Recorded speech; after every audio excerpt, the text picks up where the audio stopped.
Welcome to Happy Pace, where Gretchen and Elaine talk to each other and sometimes to guests.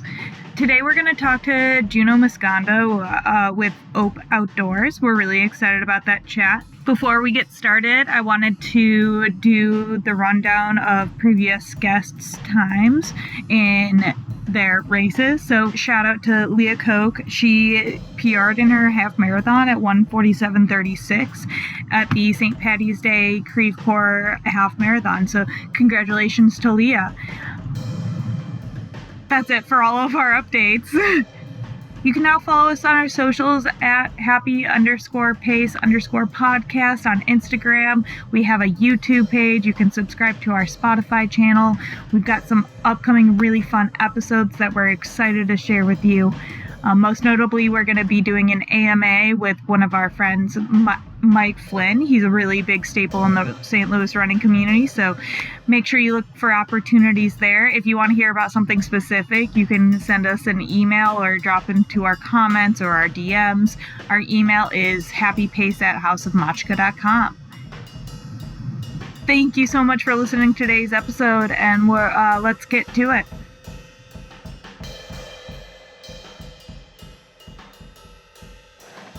It was longtime listener Mara's birthday yesterday. Oh, happy birthday, Mara.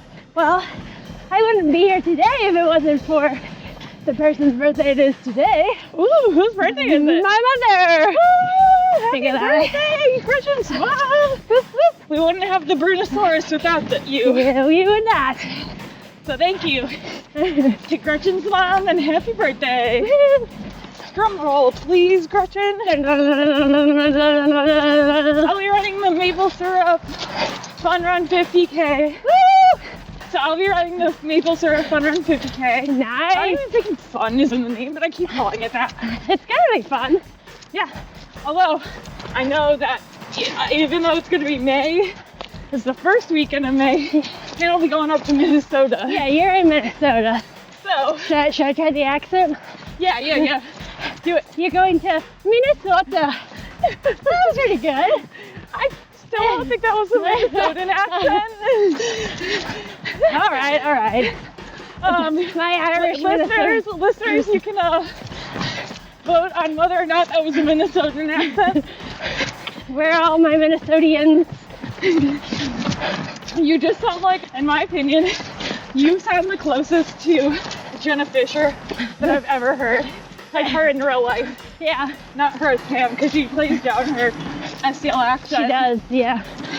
But yeah, you sound so much like Jenna Fisher. I'll take it as a compliment. Oh, you should. She's a lovely woman. She is. But yeah, anyways, Minnesota, I think you might look into some pretty nice weather. Yes.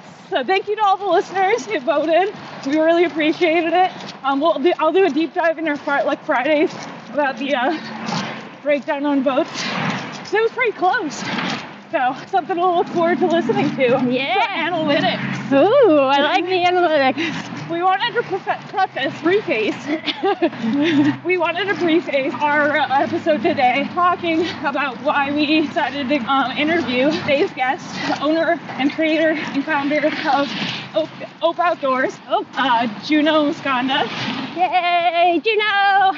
Thank you so much again for coming on this podcast. Yeah, we really appreciate it and love to hear all about your story.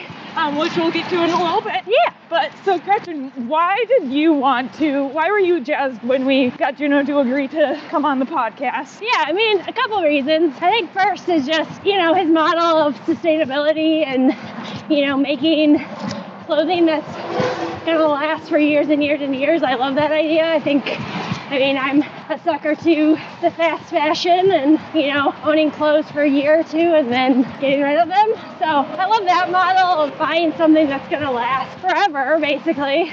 Yeah. I love that idea. Second off, I would say he's, obviously a small business that's really focused on, highlighting the hiking community around St. Louis, highlighting all the amazing parks that we have within, easily drivable distance. I love that concept. And, we love supporting our small businesses. We do. So I think probably that, and just I love hearing people's stories and why they, decided to do what they do. Yeah. Which is, I mean, all of those reasons really ring true with me as well. Especially like, drivable parks that aren't necessarily national parks too, or parks in the East and West Coast. So it's really nice to see someone showcasing something unique in the United States and being the first in like a leader in local industry. Yeah. Which kind of moves into like, so Gretchen and I, we know each other because, we worked together We for a did. few years, nearly 5 years. Yeah. And, but outside of that, we met each other through Big River.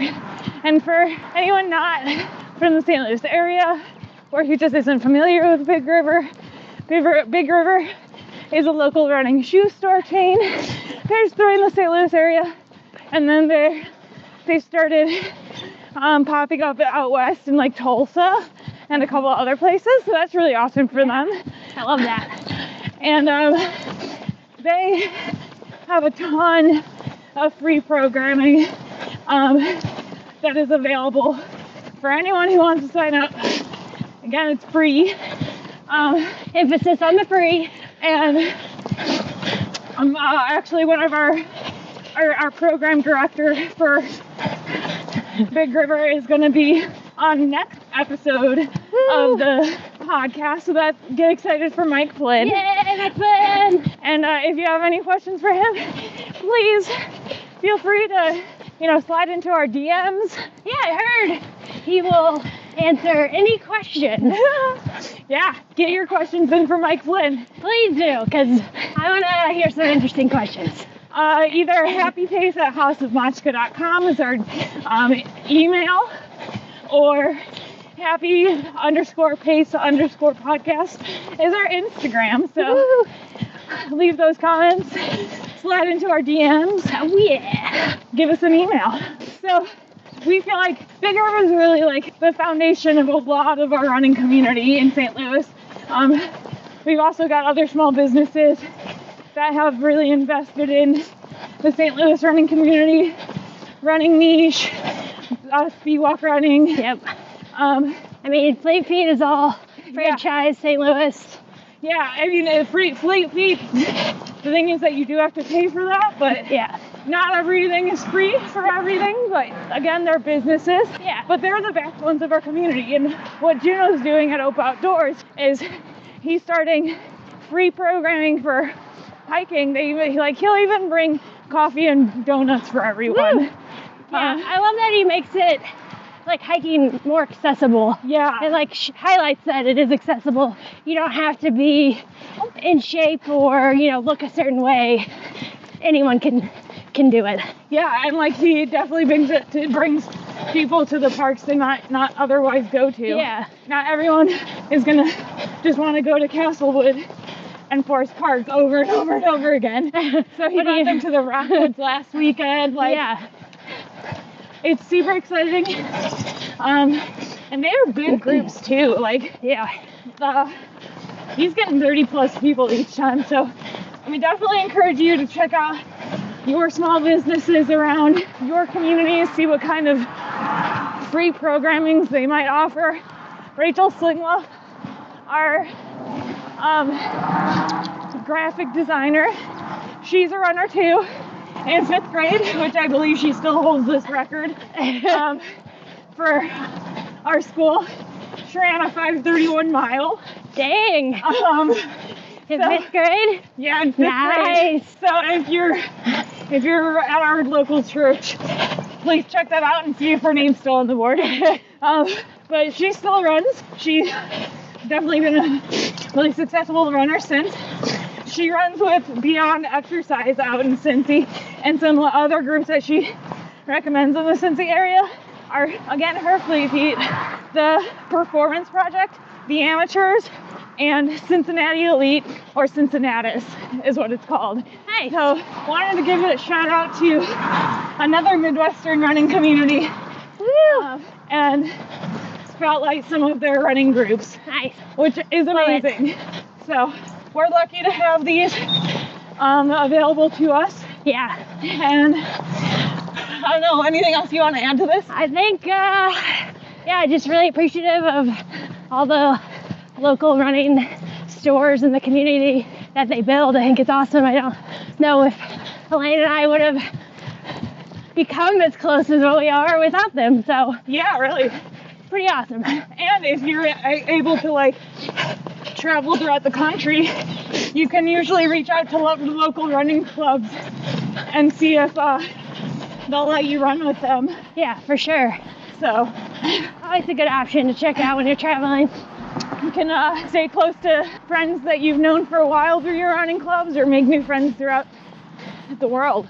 Yeah, I guess the other thing I would say is, I mean, I know the first time I came to Big River's training team, I was petrified Yeah. because I didn't know what I was getting myself into. But Yeah. I feel like you just have to be open to try new things, get outside of your comfort zone. It might be kind of uncomfortable, but I mean, in the end, it was, I mean, for me, well worth it. I made so many friends Yeah. from Big River, like became a better runner, Yeah. became a better person, Yeah. all because of them. So it might be scary, but it's worth the leap. Yeah. I mean, and there are plenty of running groups and just walking groups out there, Yeah. even within the Big River Yeah, oh yeah. community. Well, on that note, Thank you, Juno, again for your time. And yay, Juno. Thank Welcome. you. welcome to this episode of Happy Pace, where Gretchen and I talk with each other and other people. Woo.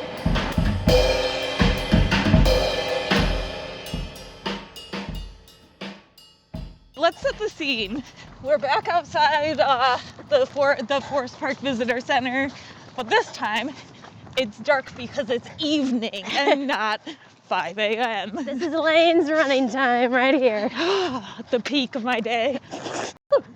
Actually, no, usually I'm on my couch dreading having to go run later. I was gonna say you run even later than this. Yeah. But we do have a special guest. Hey. We do. So, What's Juno, going on? Yeah. Juno, you want to introduce yourself? Sure. My name is Juno Musonda, and I run and operate Ope Outdoors. Which I read an article, I think it was Terrain Magazine. Uh-huh. The name. I love the name. Can you tell us more about it? Sure. So the name comes from, like Ope, like Ope. Excuse me. It's like the overly politeness of Midwestern people. We love it. Yes. All of my friends who are from the Midwest, we all go, oh, let me sneak right past you. Right. It's like one of those things you can't really. It's just involuntary. Yeah. And then you're like, oh, I'm a meme. Yeah, exactly. We're all memes. I'm definitely the, oops, sorry. Oh, that makes sense. I definitely have heard you say that Oh, yeah. a lot. So let's talk about why we invited Juno on the podcast. So Ope Outdoors. Oh. Ope. Oh. That was funny. That was good. Good timing. So Ope Outdoors is a clothing line that also has a lot of presence in the community, especially in the parks and just sustainability in the St. Louis community overall. I see you posting all the time about your trash pickups and your hikes at the different parks. And I know we talked back in, I think it was November, October, about how you were starting to go on hikes with everyone. So we were like, okay, Juno clearly appreciates the parks in St. Louis, and he clearly wants to be connected with them. Yes. And then he also has a lot of sustainability in his, like all over your clothing line website and everything. So we were just like, let's bring him on. Let's talk about all that. So I guess from your, let's go over like a little bit of a timeline. Cause I think, did you start Ope Outdoors in 2020? Kind of unofficially. Okay. It was something prior to that, and there's a whole story behind that one. Ooh. It used to be Moose Apparel. Okay. And Moose Apparel was kind of a similar idea. So it was like Midwest. So the whole idea and concept of this is because like the Midwest is kind of like overlooked all the time. And even in the outdoor industry, you see mostly things that are geared to the East and the West. So I started Moose Apparel with the idea of highlighting places that are outdoors in the Midwest. But Moose Apparel was very similar to another brand that I didn't know of. It was called Moose Jaw. Oh, Yes. yeah. Which is owned by Walmart, if you didn't know. Oh, what? Yeah. I did not know that. Yeah, I know. They keep it very hidden. Wow. Anyway, Oh gosh. around 2019, I got a cease and desist from Walmart Oh my goodness. saying, hey, your brand is very similar to mine, and you should probably stop. And I got really scared, and I said, yes. Yeah, you're like, Yes, all right. Walmart. I will not do this. So I still wanted to do the same thing, but maybe more geared, even more branded towards the Midwest. So I was thinking about, like, what's the most Midwest thing ever? And I was thinking, well, like, Ope is very essentially Midwest. So yeah, I rebranded it to Ope around 2020, beginning of 2020. That's incredible. Awesome. Yeah. Now, I like when you are, like you talk about like, you know, Walmart owning Moose Jaw. I feel like so much of what we buy, like, it's so hard to really, like, I don't know where I'm going. It's so hard to actually, you know, figure out if we're buying, you know, sustainable, transparent, ethical goods and merchandise. And just like, if you look at like the supply chain, you know, I work in supply chain and logistics for my 9-to-5. Right. And like, just we talk about how almost nearly impossible it is to find the origins of products, and just how do you bring that into your scope and your mission?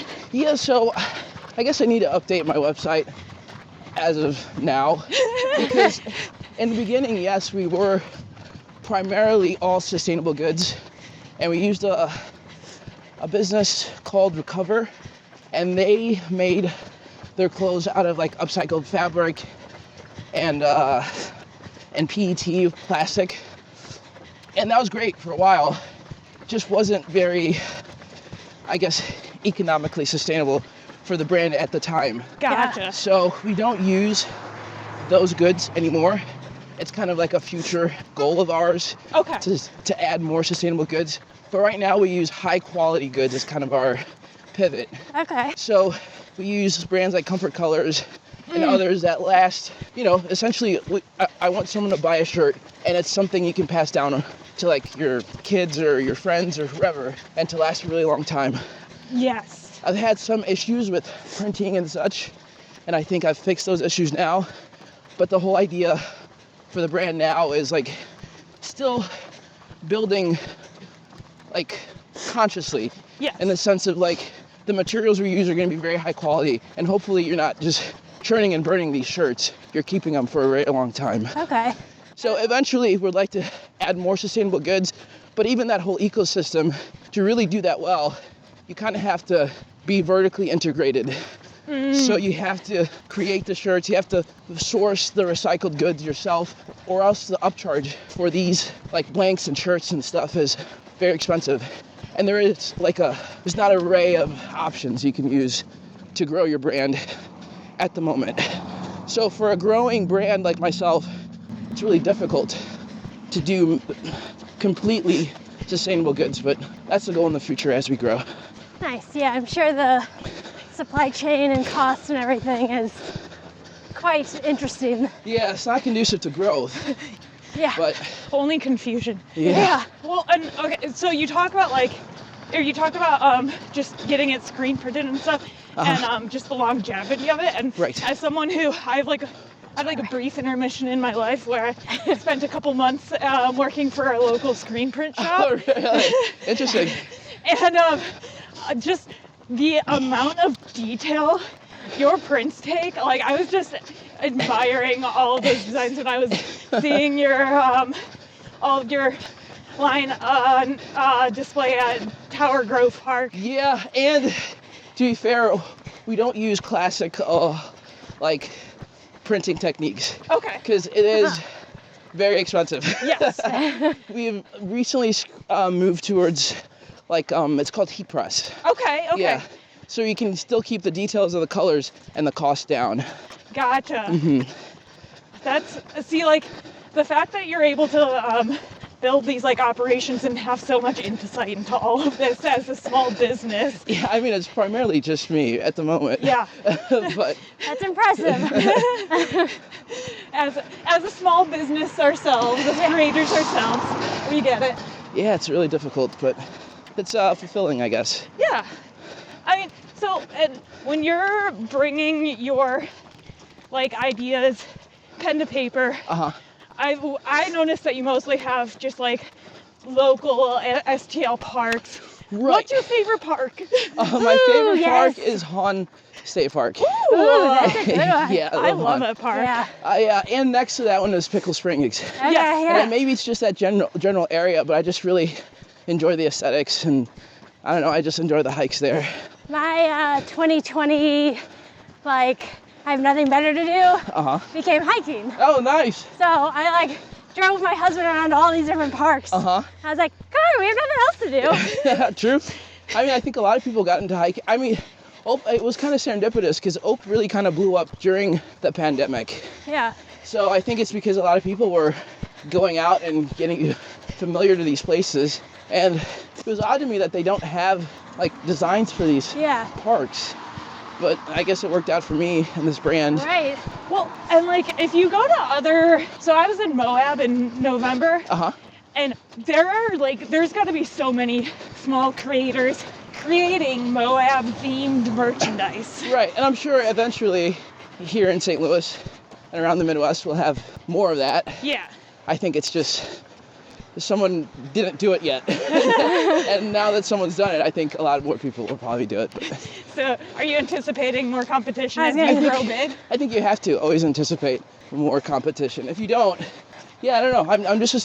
I think you do, just as a business in general, because ideas are just ideas. Yeah. And you have to find a way to differentiate yourself beyond your initial idea. So, I mean, and there's always a different variation and takes of different things. So just like Coke and Pepsi or anything else that's ever been made, I think once something's made, it's kind of open now to the world. Yeah. Yeah. There's Google, and then, there's a whole bunch of other... Then because it's not Google. Right. Is that actually what Bing stands for, or is that just a rumor? No, that's funny, because it's not... No, I didn't know. If it isn't, it's very good. Yeah. Okay. I'll have to look that up. You'll have to Google it. Yeah, right. Probably internally, maybe, yeah. Actually, yeah, if you know if because it's not Google or if it's Bing, comment in the comments below. Anyway, so now when we go to I don't know about you, but so post-pandemic, people are in the parks a lot more, which is awesome. Right. But overcrowding is a thing. Yes, definitely.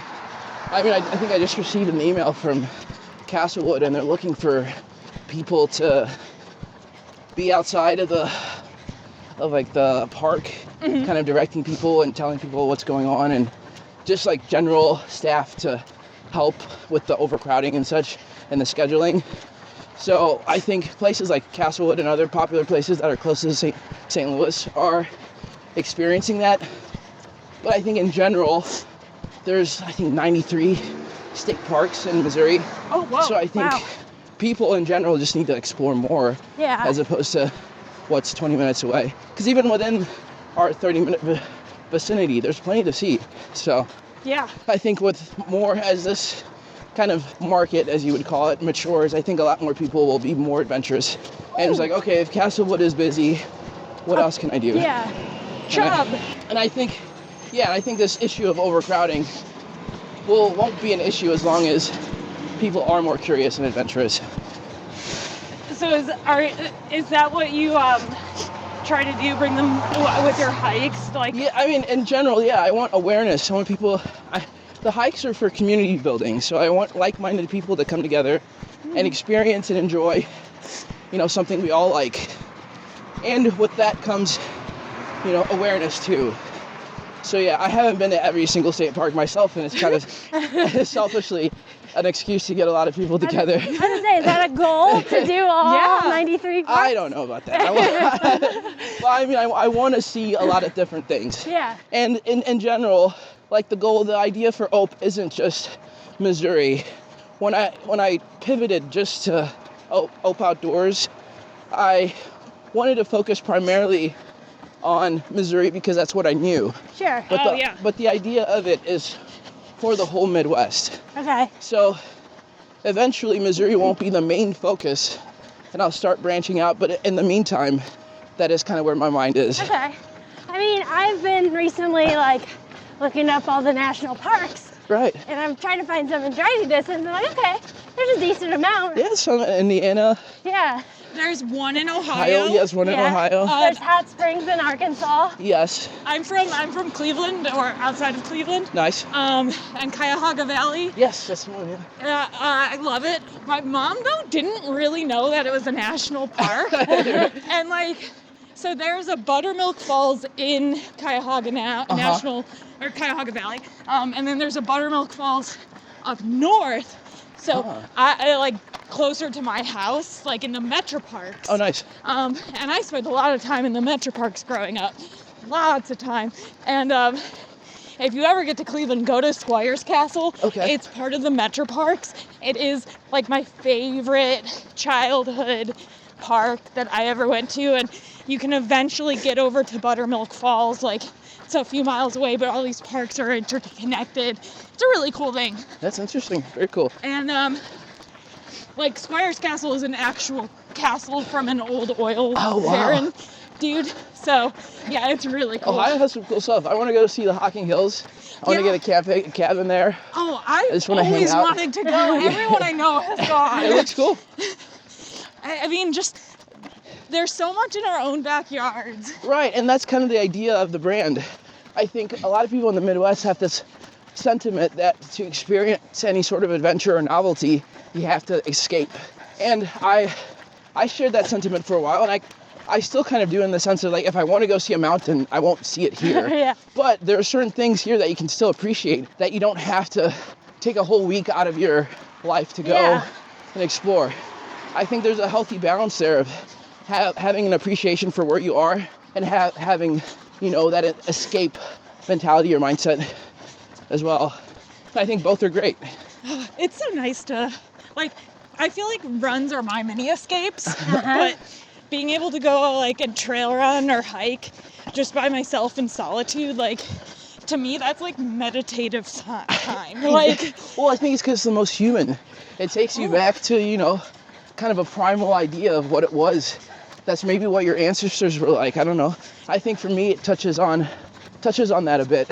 Yeah. Because prior to all this technology, all these things that we're now accustomed to, we were animals out here living with everything else. Yeah. So I think nature kind of subconsciously activates that sense of belonging, maybe. I don't know how to say. Have you guys read the book Born to Run? No, I haven't. But the writer touches on how humans evolved to basically be able to run to survive. Oh yes, okay. It's super interesting. But yeah, kind of that same, theory. Well, and the fact there's I can't remember where those footprints were found, but there's footprints that were found that from millennia ago that show that humans were actually way faster before current modern times. I believe it. So, everyone thinks Usain Bolt is the fastest person to ever have lived. Right. But really, there were people going so much faster for much longer distances. Yeah. Yeah, I think I heard, I don't know if this is true or not, but we are the best long distance runners out of all the animals. Yes, yeah. So it touches on that. Basically, humans back in the day outran their food. Right. So what? They were running with, an antelope, and they could run for hours and hours and hours. Wear it out. Yeah, so they would essentially just wear it out, and they could kill it and eat it. And obviously survive.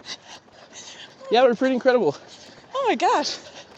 We're crazy. Yeah, that was our intellect. I mean, the more you think about it, humans are a very strange species. But I feel like we do prefer to just like sit a lot of the times. Well, I think that's it's like adaptation. We are geared to comfort. Yeah. But I think the resilience and what makes us great is discomfort. Is, running for hours to catch a whatever, Yeah. or surviving out without anything. And I think we're losing that in our society because of the comfort that we have. So, I don't know. Yeah, I mean, you tell people you run, a half marathon, a marathon, they think you're crazy. Right. Yeah. Well, and I feel like that is, like, going back to being from the Midwest, like, if I tell someone around the Midwest that I run ultra marathons, they're really impressed. Right. But if I go out to Denver, Yes, I was just thinking they, that. literally, the number of people that I met on the trail in my last 50K that were like, oh yeah, my husband made me sign up last minute. Yeah. Who are you people? That state in particular has the most extreme people I've ever Yeah. met. And I love it Yeah. because they're normalizing it. Oh yeah. Yeah, one of our bartenders was he's just like, we asked him why he moved out there after my race. And he was like, oh, I came out here to base jump. And we were like, oh, can you make money off that? He's like, I don't want to. I just want to be able to base jump. Oh, nice. And like, it was so cool to like hear about his hobby and like, just like he was living the life he wanted to and enjoying nature the way he wanted to. And all in his backyard. Exactly. Amazing. Obviously, I don't think we can base jump out here. No. More than I want to. Yeah, I don't know if I'm inclined to base jump. Yeah, me either. That's not my nature. So like, do you normally go out west or east, or if you're trying to go to other parks? I go out west maybe once or twice a year. Okay. Yeah. Yeah, that's typically how I do it too. But it's usually like in tandem with, hey, it's someone's wedding this weekend. There you go. Okay, I'll fly out on Thursday night, go hike on Friday. And then wedding on Saturday. That's it, yeah. Yeah, there you go. Get bit by a horse on Saturday night. Nice. The usual.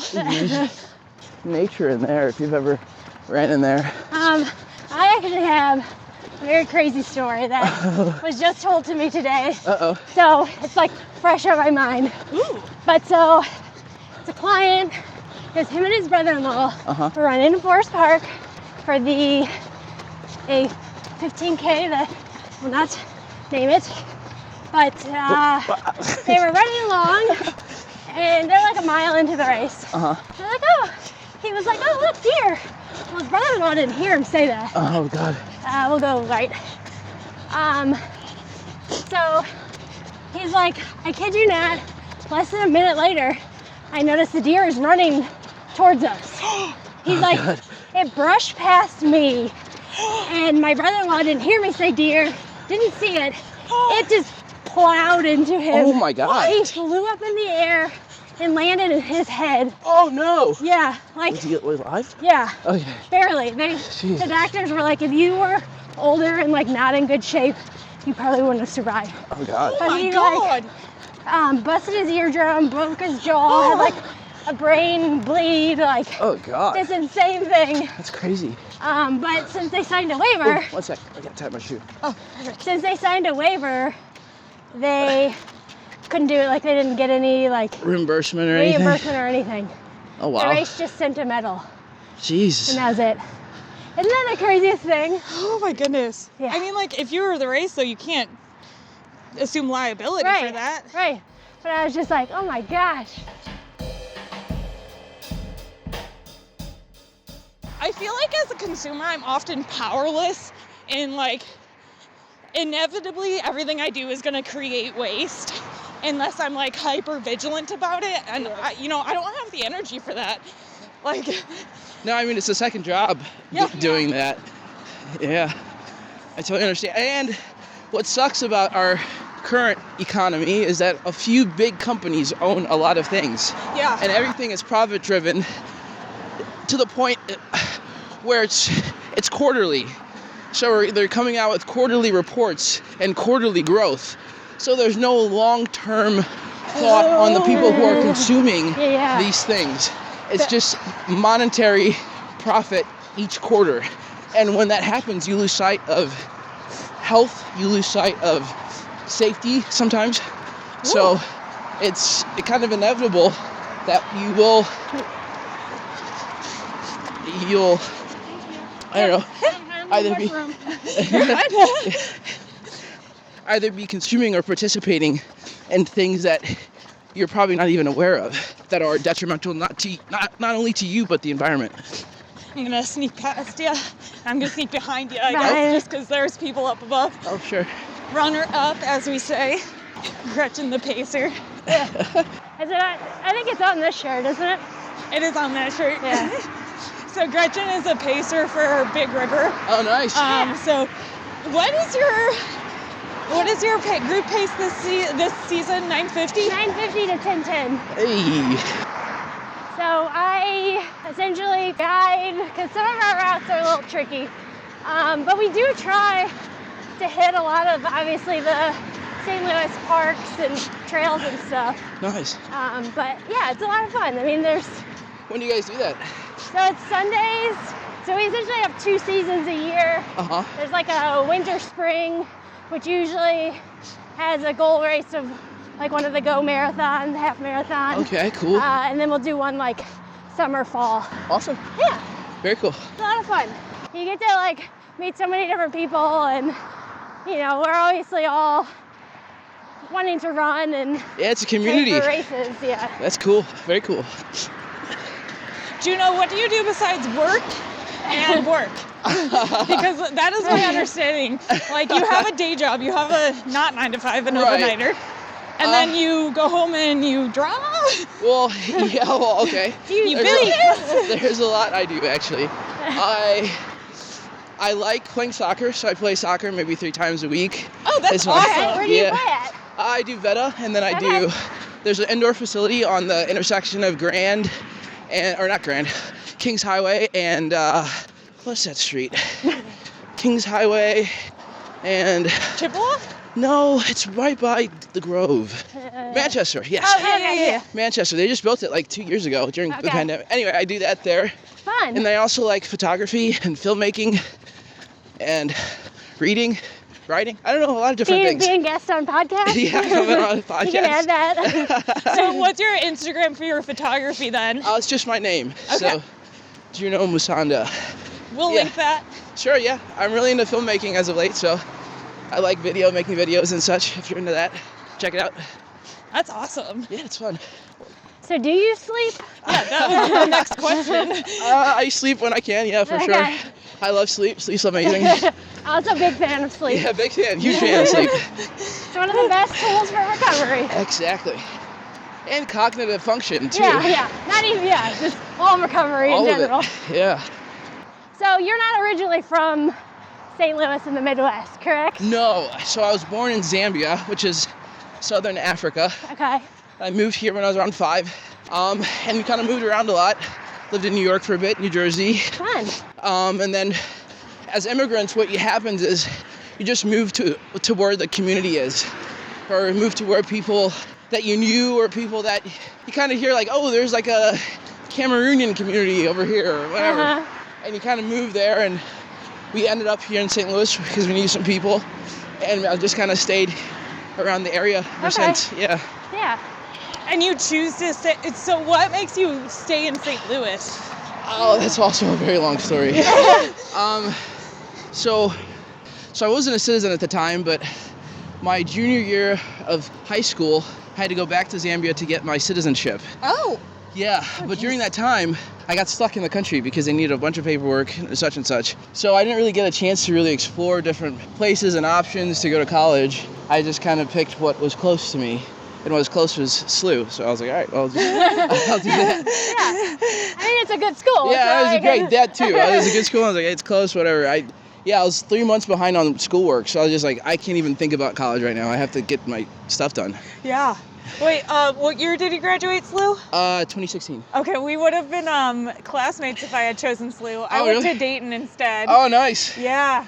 I only went to Dayton because they gave me a little bit more money than Hey. SLU. Hey, that's huge. I mean, that's a great reason to go. I mean, seriously. Right. I liked Dayton. It was a lot closer to my house. So. Yeah, I've heard good things about Dayton. Big thing about Dayton, that people explore the city. If they're like, more of someone who wants to go outside, they bike a lot. So their really? bike lane system was huge even when I was in school there, 8 to 10 years ago. They were really picking up all of the bike paths and just making it a much safer community for bikers. Something that's much more lacking welcoming. here in St. Louis. Yeah. I would love that for St. Louis. Yeah, that'd be really nice. You can go to Grant's Trail over and over and over again. I know people who have done Ironmans who, like, my old roommate, she would be like so annoyed. She'd be like, well, I guess I'm gonna go back to Grant's Trail just so I can get miles in.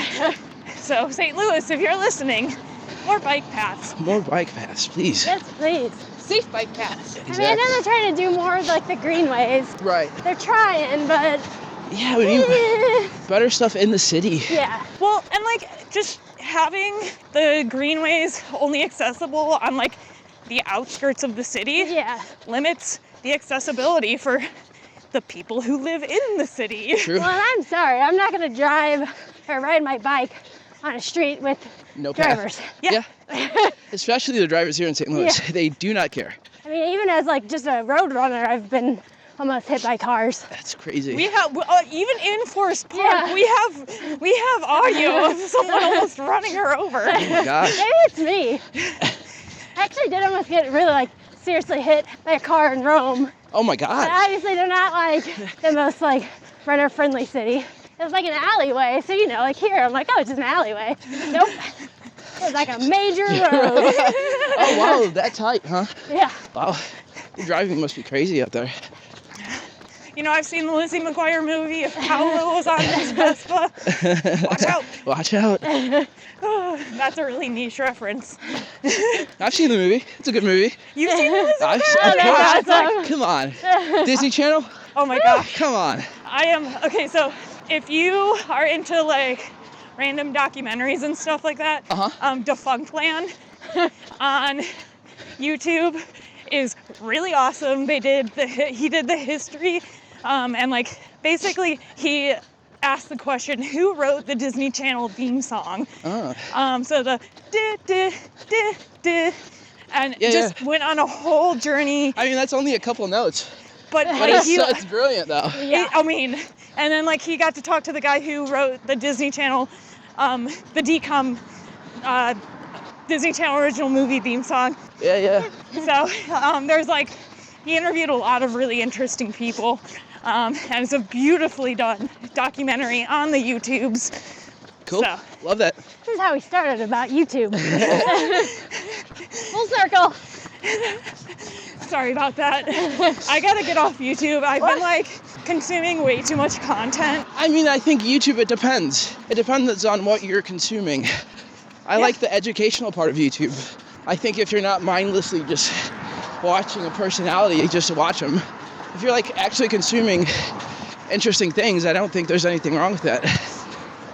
And there's so much about like history of like, if you're thinking local history, like there's a lot of really random people who love learning about really random history in St. Louis. And they post about, there's a really great video essay about the disaster that was the 1904 Olympics marathon. Oh, and interesting. Holy cow, I've seen a few videos on YouTube about that. It's an insane The like one story. water stop or whatever. Yeah. One water stop.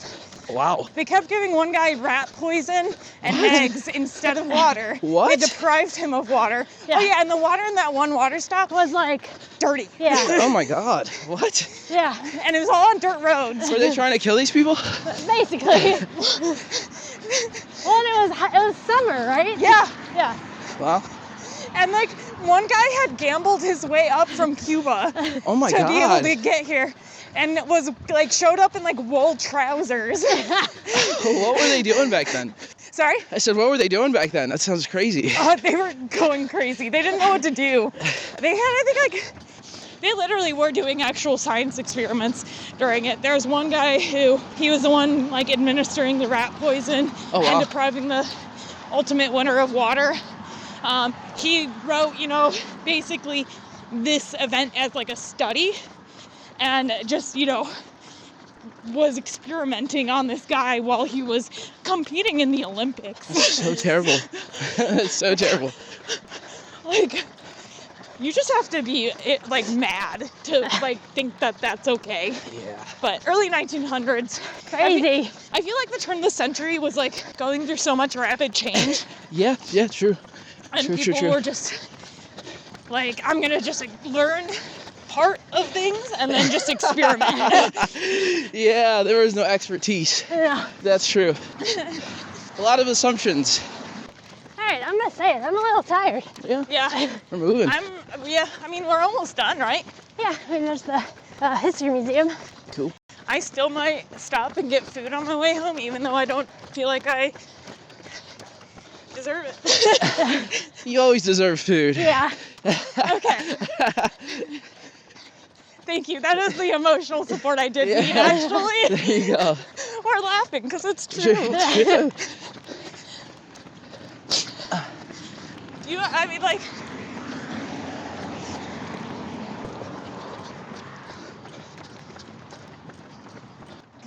Every time we run past these houses, I just, so Gretchen and I were talking about this last week.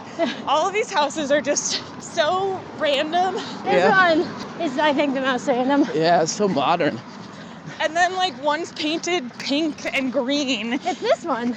Oh, right? that's a big No, I think a couple houses down there are. I don't know. They're just all different assortments of, styles.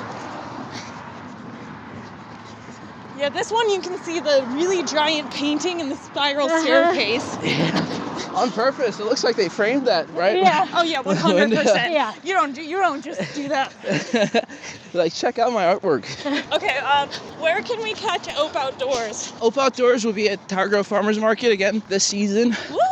There'll be selected dates that I'll post up on the Instagram. Woohoo! You can catch us at REI in Town and Country. Okay, that's the REI, because I went to the one in Brentwood trying to look for your stuff. No, we're working on that one. Okay. We're working on that one and the other one, but right now, for sure, Town and Country, you can find us there. Well, that one is great because there's a million things right next to it. Yes, there's a Whole Foods, there's a Target. Wallaby Parker, I think. Yeah. I think glasses and some sweatshirts. That's perfect. Well, Juno, thank you so much for your time today. No, We for really sure. Thanks for having me. appreciate it. Thank you. Yeah, this was fun. So that's it for this episode of Happy Pace. Subscribe to our channel wherever you can find our podcast, and like this episode if you found your happy pace while listening. This is a House of Machka production. Our music maestro is Grant Underhill, our social media guru is Gretchen Brune, and this episode was recorded and edited by Elaine Sims. Our graphic designer is Rachel Slingluff.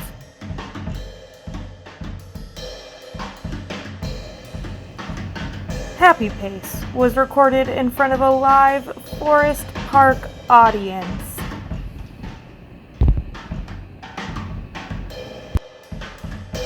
That's how we got to 26.2 miles. Thank Queen Alexandra. Morning! Wait a second! Casey, we got a shot on already this morning! We see you! Hi, Bonnie. Morning! Hi, Folk! Morning! Hi! Morning! Morning! Morning! Morning! Morning! Morning! Morning!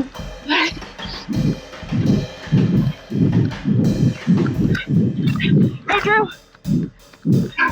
I wonder if that's Drew. Morning! Morning! Oh, hey, Kim! It's great. I knew someone that I ran past. Morning. Morning. Morning. Good job. I'm sorry. Morning. Morning. Morning. Morning. Morning. Morning. Morning. Morning. Morning. Morning. Morning. Morning. Morning. Also really need to go to the bathroom. Morning. Morning. Morning. Morning. Morning. Morning. And morning. Morning.